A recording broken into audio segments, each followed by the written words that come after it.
Vamos a buscar la solución a este ejercicio en el que tenemos un triángulo del que conocemos la suma de los lados B y C, el lado A y el ángulo A. Como veis, tenemos tres datos, ninguno de los tres datos se puede deducir de los otros dos, pero bueno, esto así al pronto parece ser que nos resulta problemático.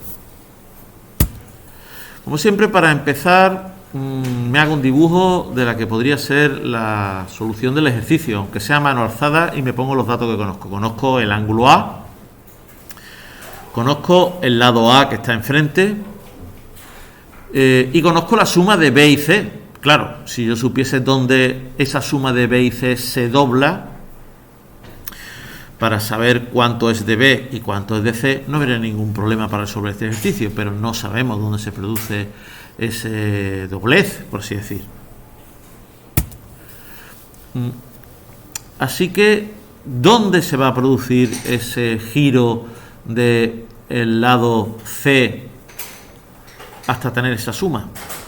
Pues mira, si yo me considero ese triángulo que veis ahí sombreado en gris, que estará compuesto por dos lados C, o sea, ese triángulo es isósceles, tendré ese ángulo que mide la mitad del lado la mitad del ángulo A. ¿Por qué mide la mitad del ángulo A?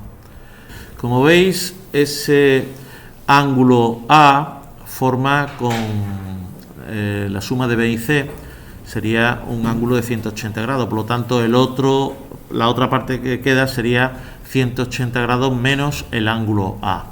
Y entonces, claro, los otros dos ángulos que quedan del triángulo isósceles que está ahí sombreado tendrían que sumar con el anterior 180 grados. Por lo tanto, si os hacéis la operación, os daréis cuenta que efectivamente ese valor será la mitad del ángulo A.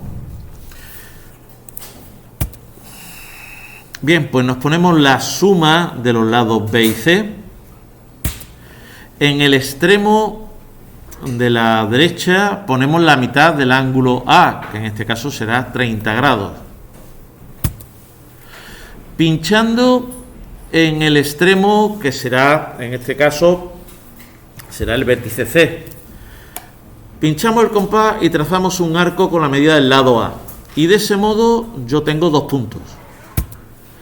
Si yo me escojo el punto de abajo y le hago la mediatriz, yo obtendré esta solución.